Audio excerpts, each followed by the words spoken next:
का पहला। तो सेकंड का पहला में दिया गया है 1/4 और -1, जिसमें कहा जा रहा है कि एक द्विघात बहुपद ज्ञात कीजिए जिसके शून्यकों के योग और गुणनफल क्रमशः दी गई संख्याएं हैं। तो यानी कि जो सबसे पहला है वो हमारा क्या है, शून्यकों का योग, और दूसरा जो दिया गया वो हमारा शून्यकों का गुणनफल है। ठीक है, 1/4 जो है वो शून्यकों का योग है और -1 जो है वो शून्यकों का गुणनफल है। तो हम लोग जानते हैं ना, पहले हम लोग पढ़े शून्यकों का योग अर्थात अल्फा प्लस बीटा बराबर क्या होता है, अल्फा प्लस बीटा बराबर -b/a होता है, और अल्फा इंटू बीटा यानी कि शून्यकों का गुणनफल बराबर होता है c/a, ये होता है फॉर्मूला। तो इन दोनों फॉर्मूला को सिर्फ ध्यान पे रखना है कि कैसे ये सबको बनाते हैं, देखिए उन दोनों फॉर्मूला की सहायता से। ठीक है, देखिए सबसे शुरू में क्या करेंगे, इसको हम लोग बनाने टाइम सबसे पहले लिखेंगे माना कि ax² + bx + c एक द्विघात बहुपद है जिसका शून्य क्रमशः अल्फा एवं बीटा है। तो हमने दोनों शून्यकों को क्या मान लिया है, अल्फा एवं बीटा। तो हम लोग जानते हैं कि अल्फा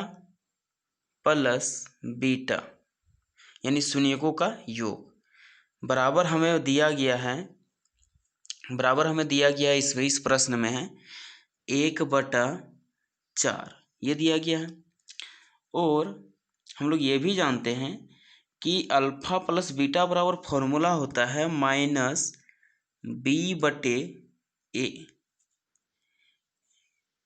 जो बराबर है किसके, तो जो बराबर है आपका 1/4 के बराबर हो जाएगा।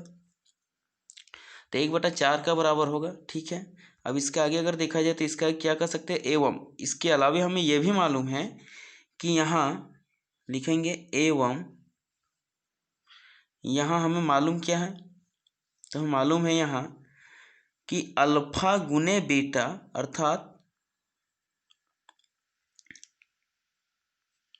अर्थात शून्यकों का गुणनफल बराबर हमें दिया गया है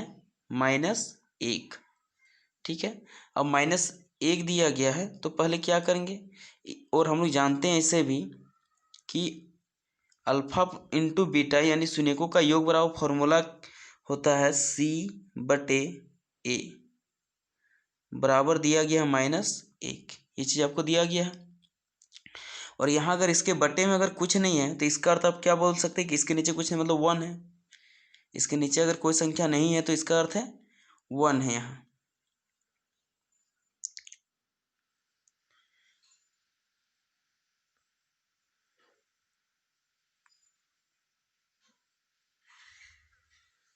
ठीक है, तो कितना हो गया यहाँ पर 1 -1/1।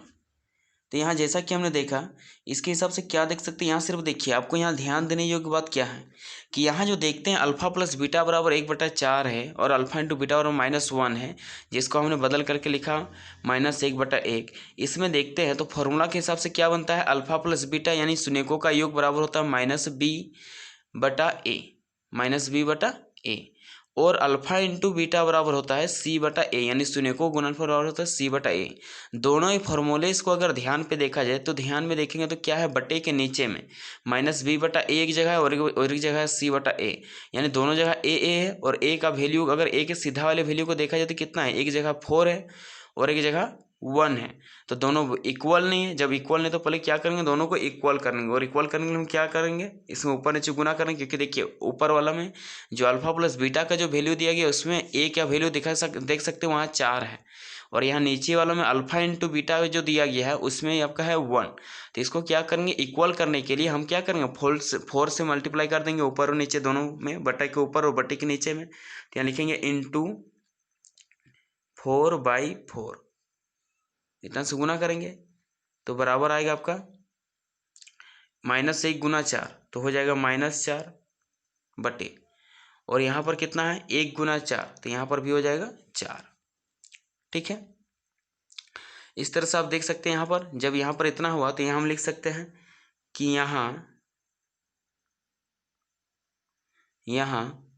हम आप कह सकते हैं कि यहाँ पर a का वैल्यू देख सकते हैं, यहाँ भी नीचे में अल्फा इंटू बीटा जहाँ पर जो a था फॉर्मूला में वहाँ पर भी 4 आया और ऊपर वाले में भी 4 आया, तो दोनों जगह a का वैल्यू इक्वल है यानी बराबर हो गया। इसलिए हम यहाँ लिखेंगे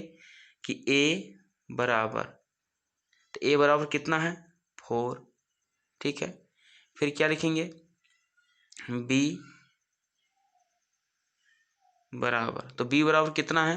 देख सकते हैं यहाँ पर b बराबर कितना हो जाएगा, यहाँ माइनस b बराबर 1 है तो ये हो जाएगा -1 है कि नहीं, कितना हो जाएगा -1, क्योंकि हम लोग जानते हैं ना इस तरह से कि रियल में अगर देखा जाए तो होता क्या है आखिर, इस तरह से आप समझ सकते हैं इसमें कि -b बराबर अगर 1 है तो इसका मतलब क्या हो जाता है कि b बराबर -1 हो जाता है, होता है ना। इसलिए यहाँ भी इसी तरह से ये रूल लग सकता है यहाँ पर, ठीक है। इसलिए हमने क्या किया यहाँ पर भी उस रूल के हिसाब से यहाँ पर b बराबर कितना लिखा, माइनस, यहाँ पर भी लिखा -1। अब c का वैल्यू अगर देखा जाए तो c का वैल्यू कितना है, तो c का वैल्यू -4 है तो लिख लिया -4, ठीक है। अब आगे देखा जाए तो इसके हिसाब से आगे अगर देखा जाए तो यहाँ लिखेंगे क्या, यहाँ लिखेंगे हम लोग इसलिए द्विघात बहुपद, तो द्विघात बहुपद लिख लेंगे, द्विघात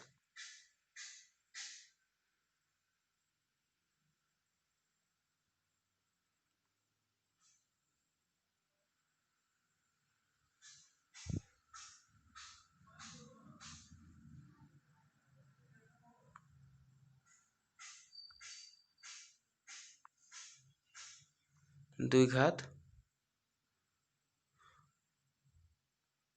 बहुपद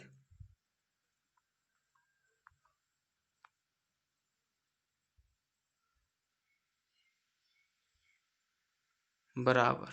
कितना है, देखिए द्विघात बहुपद हम ऊपर में क्या माने थे, तो हम माने थे ax² + bx + c, तो यहाँ लिखेंगे कितना, यहाँ लिख लेते हैं, पहले उसको लिख लेते हैं ax² + bx + c, ये चीज़ हम माने थे द्विघात बहुपद में, तो इसे हम लोग क्या कर सकते हैं, इसे हम लोग लिख सकते हैं बराबर, तो बराबर लिखेंगे। अब यहाँ a, तो a का वैल्यू कितना है 4 है तो यहाँ लिखेंगे 4x², ठीक है। फिर यहाँ देखेंगे प्लस है तो यहाँ देंगे प्लस, अब यहाँ b, तो b का वैल्यू कितना आया है, तो b का वैल्यू देख सकते हैं -1 है तो यहाँ लिखेंगे -1, ठीक है। फिर यहाँ देखेंगे x है तो x की जगह पर कितना लिखेंगे, x लिखेंगे तो लिख लेंगे x, फिर प्लस c है देखिए प्लस, और c की जगह पर कितना वैल्यू -4 तो यहाँ लिखेंगे -4, लिख लिया। अब इसके आगे हम लोग क्या करेंगे, तो इसके आगे देखिए जैसा कि यहाँ पर इसके आगे है आपका 4x है तो यहाँ पर आपका हो जाएगा कितना 4x², और यहाँ प्लस इंटू माइनस, क्योंकि यहाँ प्लस और -1 है तो प्लस इंटू -1 तो यहाँ पर हो जाएगा -1 का वैल्यू को नहीं भी लिखने से चलेगा, यानी ये हो जाएगा x, और यहाँ पर इसके बाद क्या है प्लस इंटू माइनस तो यहाँ भी -4 हो जाएगा। तो इस तरह से द्विघात बहुपद क्या बन गया हमारा 4x², 4x क्या बन गया इसमें कि 4x² - x - 4, ये हमारा द्विघात बहुपद आंसर बन गया जो हमें निकालने के लिए कहा। इसके बाद का सेकंड प्रश्न देखा जाए तो इसमें दिया गया है जैसा कि शून्यकों का योग बराबर √2 और शून्यकों का गुणनफल बराबर 1/3, तो इसको बनाते हैं। तो इसको बनाने के टाइम क्या करेंगे, लिखेंगे पहले माना कि ax² + bx + c एक द्विघात बहुपद है जिसका शून्यक क्रमशः अल्फा एवं बीटा है। तो हम लोग जानते हैं अल्फा प्लस बीटा यानी शून्यकों का योग बराबर, तो शून्यकों का योग बराबर यहाँ हमें मालूम है प्रश्न पे दिया गया है √3 से √2, तो यहाँ लिख लेंगे कितना √2। फिर क्या करेंगे, फॉर्मूला के हिसाब से देखेंगे,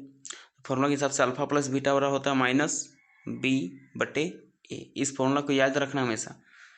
बराबर हो जाएगा आपका √2 बटे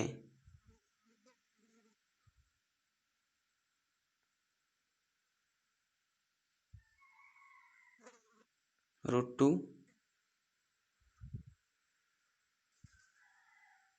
बटे कुछ नहीं यानी 1, बटा के नीचे कुछ नहीं अर्थात 1 हो जाएगा, ठीक है। तो लिख लें इतना। इसके आगे आते हैं, इसके बाद हम लोग और क्या जानते हैं कि अल्फा इंटू बीटा यानी शून्यकों का गुणनफल अल्फा इंटू बीटा बराबर फॉर्मूला हमें जानते हैं कि होता है सी बटे ए, इसलिए सी बटा ए बराबर हो जाएगा, सॉरी वहाँ पर एक बार लिख लेते हैं, यहाँ पर ऊपर में ये फॉर्मूला होता है और यहाँ पर क्या लिख लेंगे, जो दिया गया है, कितना दिया गया है,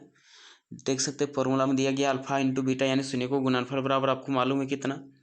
तो यहाँ आपको जैसा कि मालूम है, यहाँ आपको मालूम है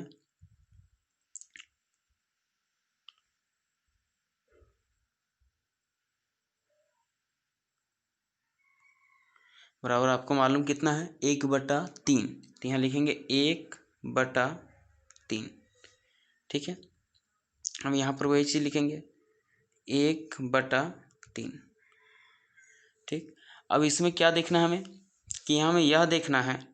कि यहाँ दोनों में जो देख रहे हैं, दोनों बटे में अगर यहाँ अल्फा इंटू बीटा और अल्फा प्लस बीटा के में देखा जाए तो देख सकते हैं दोनों जो है ए का वैल्यू जो बी माइनस बी बटा ए है और यहाँ सी बटा ए है, तो ए के अगर अल्फा प्लस बीटा में ए का वैल्यू देखा जाए तो 1 है और अल्फा इंटू बीटा में देखा जाए ए का वैल्यू तो 3 है। तो दोनों को इक्वल करने के लिए क्या करना पड़ेगा, ऊपर यानी अल्फा प्लस बीटा वाले में 1 जो है उसको 3 बनाना पड़ेगा, अर्थात यहाँ पर क्या करेंगे,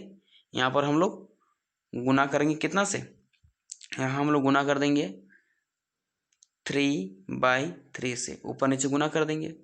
जैसे ऊपर नीचे 3/3 से गुना करेंगे तो हमारा आएगा कितना, तो हमारा मिलेगा, देखिए √2 से 3 गुना होगा तो हमारा मिलेगा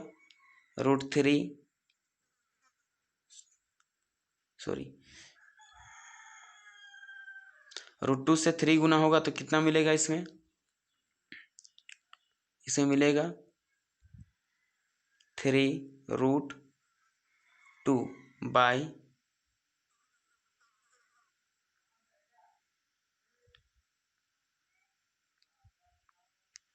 बाई 1 इंटू 3, तो नीचे में 3 आएगा, ठीक है। तो इतना मिल गया, तो देख सकते हैं हम दोनों जगह ए का वैल्यू बराबर है, ए का वैल्यू अल्फा प्लस बीटा में देखा जाए या अल्फा इंटू बीटा में देखा जाए तो दोनों जगह ए का वैल्यू 3 है, यानी इक्वल हो गया। जैसे इक्वल हुआ तो हम यहाँ क्या लिखेंगे, यहाँ करके लिखेंगे नीचे में कि यहाँ लिखेंगे यहाँ ए बराबर कितना है, तो ए बराबर आप देख सकते हैं यहाँ पर कितना आपका है, तो ए बराबर आपका वैल्यू आया है 1 नहीं 3, तो यहाँ लिखेंगे ए बराबर 3।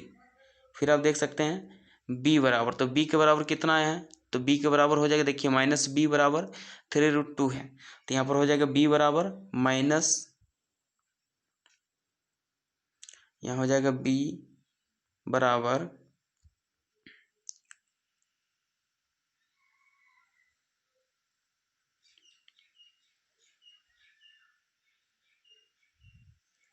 -3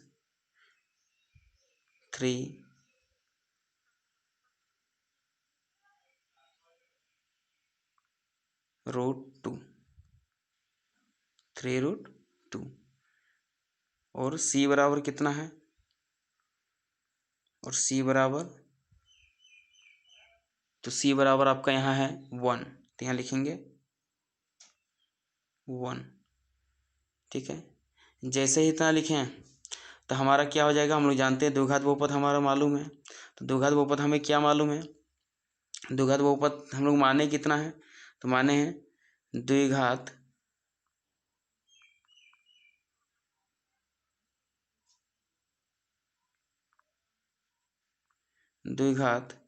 बहुपद बराबर,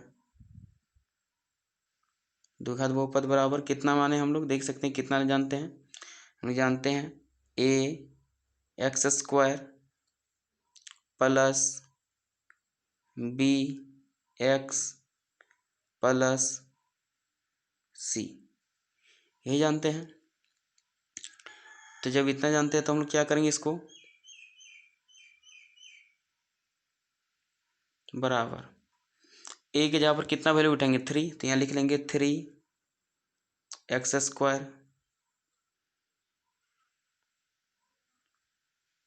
3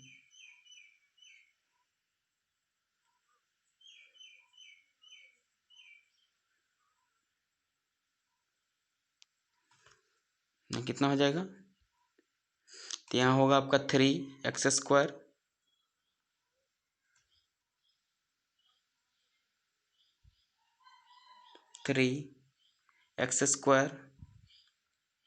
फिर यहाँ देखिए प्लस होते हैं, लिखेंगे प्लस, फिर यहाँ b है तो b का वैल्यू कितना है, -3√2। x का वैल्यू यहाँ x से लिखेंगे, प्लस है तो प्लस, फिर c का वैल्यू 1 है तो यहाँ 1। फिर अगर देखा जाए इसके बाद, तो इसके बाद कितना हो जाएगा यहाँ, फिर बराबर 3 इंटू एक्स तो यहाँ हो जाएगा 3x²। फिर यहाँ पर हो जाएगा प्लस इंटू माइनस, तो हो जाएगा यहाँ पर -3√2x + 1 आंसर। ये आपका हो गया सेकंड नंबर का। उम्मीद है ये भी समझ में आया होगा। ठीक है, आइए इसके बाद के प्रश्न देखते हैं हम लोग। इसके बाद का प्रश्न अगर देखा जाए तो इसमें दिया गया है शून्यकों का योग बराबर 0 और शून्यकों का गुणनफल बराबर दिया गया है √5। तो इसको किस तरह बनाएंगे, देखिए इसको भी लिखेंगे सबसे शुरू में क्या, तो इसको भी लिखेंगे हम, माना कि x² + bx + c एक द्विघात बहुपद है जिसके शून्यक अल्फा एवं बीटा है, तब अल्फा प्लस बीटा यानी शून्यकों का योग बराबर हमें दिया गया है 0, तो यहाँ लिख लेंगे 0। और हम लोग फॉर्मूला के हिसाब से हम लोग जानते हैं, फॉर्मूला के अनुसार हम लोग जानते हैं अल्फा प्लस बीटा बराबर होता है -b/a, बराबर हो जाएगा 0, इसके नीचे कुछ नहीं यानी 1। ठीक है, इसी प्रकार से इसके बाद अगर देखा जाए तो इसके बाद आपको दिया गया है अल्फा इंटू बीटा अर्थात शून्यकों का गुणनफल बराबर कितना दिया गया है, तो दिया गया है √5, लिख लेंगे √5। और हम लोग जानते हैं अल्फा इंटू बीटा अर्थात शून्यकों का गुणनफल बराबर फॉर्मूला होता है c/a, बराबर दिया गया है √5। इसके बटे में अगर कुछ नहीं है तो इसका अर्थ क्या है, तो इसका अर्थ है कुछ नहीं यानी कि 1। यहाँ भी तो देखिए दोनों जगह अगर बटा का बात किया जाए, दोनों ही जगह पर अगर बटा का बात किया जाए यानी कहाँ पर, तो यहाँ आप कह सकते हैं अल्फा यहाँ पर भी a का देखा जाए तो a का मान यहाँ भी 1 है और यहाँ भी a का मान कितना है, -1 है,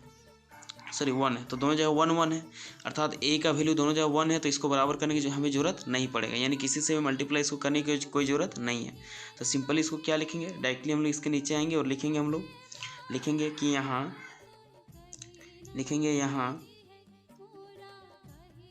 a बराबर कितना है 1, a बराबर 1, b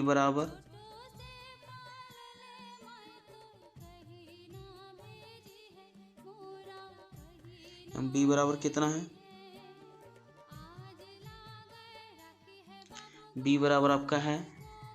0, b बराबर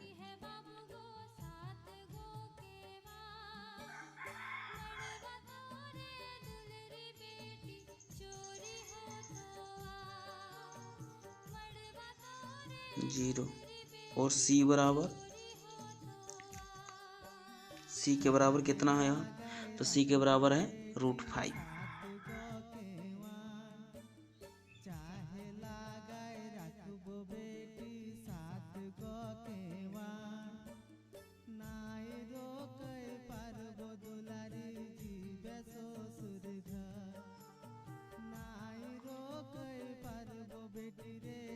इसलिए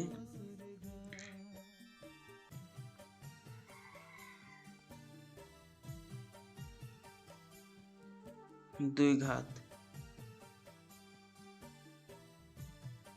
बहुपद बराबर कितना है, तो द्विघात बहुपद बराबर ax² plus b x plus c, ये जानते हैं हम लोग। इसलिए यहाँ कितना हो जाएगा बराबर, तो ए का वैल्यू देख सकते हैं यहाँ कितना है। ए का वैल्यू की अगर बात किया जाए तो यहाँ ए का वैल्यू दिया गया है आपका 1, तो यहाँ ए के जगह पर 1 हो जाएगा, यानी 1x² प्लस बी के जगह पर है 0, तो यहाँ 0 × x ये हो जाएगा। फिर प्लस सी के जगह पर है √5, तो √5।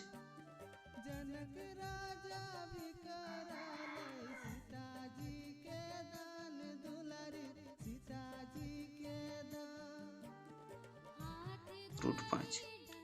ठीक है। तो इसके आगे अगर देखा जाए तो क्या हो जाएगा यहाँ पर, इसमें 1 × x², यानी यहाँ पर हो जाएगा x² और प्लस देखिए 0 × x, तो 0 से किसी भी संख्या को यदि गुना किया जाए तो हमारा बचेगा कितना 0, अर्थात यहाँ कुछ भी नहीं बचेगा, तो बचेगा इधर कितना √5,